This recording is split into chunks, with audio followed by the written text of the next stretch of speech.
He looked like he was still trying to catch his breath after that performance today. 100 goals in 253 Tottenham appearances. How good has he been then for Spurs? Incredible. I don't think he gets the credit where he deserves. I think he does from the professionals, but I think from the outside, I think the Tottenham fans appreciate him. Let me tell everyone, this kid could play any team in the world, anywhere. I mean, he's capable of playing for Liverpool or the Champions in the Premier League because he can play off the left, the right, down the middle. He's adaptable. He's so versatile and he's a team player. You see the work under a new regime now with Jose Mourinho, and he wants him to defend a little bit. He's happy to do anyone, but that guy's got it in bundles. If you're a reference, as other managers saying, look at him, he's a superstar. Yeah. But he's a superstar because he works hard. Yeah. Michael, we saw there the breakdown of his 100 goals, 41 with his left foot. That took you by surprise, didn't it? Well, it did. It shows he's an all-round player. I think only 4 with his head, which is quite, I don't know, quite normal in this day and age. I think there's less and less headers. You know, back in the day, I think we used to cross the ball a lot more. Now it's little cutbacks, and if there is a cross, it's in behind. You know, like his goal, for example. So yeah, I was quite interested in that, the way he scored as many as he has with his left foot. Very, you know, two-footed, obviously, that shows. I'm sure mine would have been 92, 8 or something like that. Yeah. But no, I mean, Tim's called it right. He's an unbelievable player, one of the best players in the world now. Certainly one of the best players in the Premier League. And his improvement, and it's been great to be able to watch that improvement over recent seasons, because right at the start, he was a very good player. There's no question, year on year, you can see that improvement. Do you agree with Tim in that improvement over recent seasons? Because right at the start, he was a very good player. There's no question, year on year, you can see that improvement. Do you agree with Tim in that sometimes he hasn't always got that credit that you think he deserves?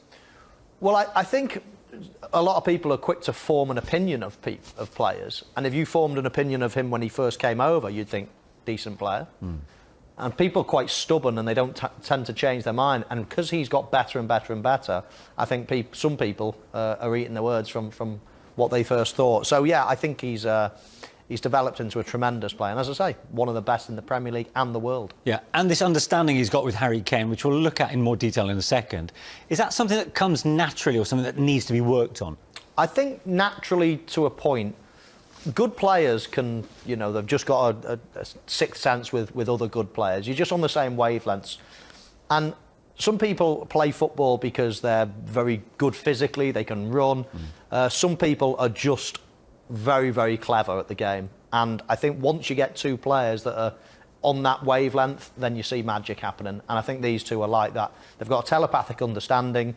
Don't get me wrong, it's nice to know the other person's strengths and weaknesses, so when you are playing alongside them for a long period of time, it helps. But I think you can walk into any team.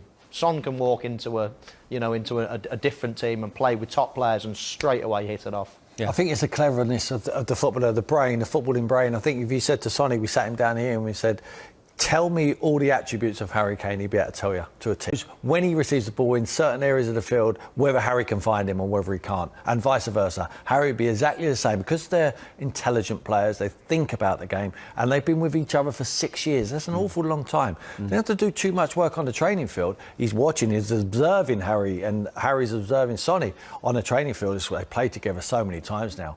I mean, they've got other talented players there, but you can't break up this partnership. No. 76% of the goals this season it's have incredible, come from them isn't two. It? Just shows you how important it is. But it's also good management, because what he's done is put a solid base in behind them. Some better players who are not actually getting a game.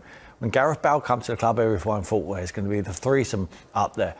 Can't get a kick at the ball. I know he's injured at the moment. Can't get a kick at the football. He wants a nice solid base in behind these 2 and let them 2 world-class players do the damage. And it's underestimated as well, Manish, in terms of a football brain. What separates the great from the good?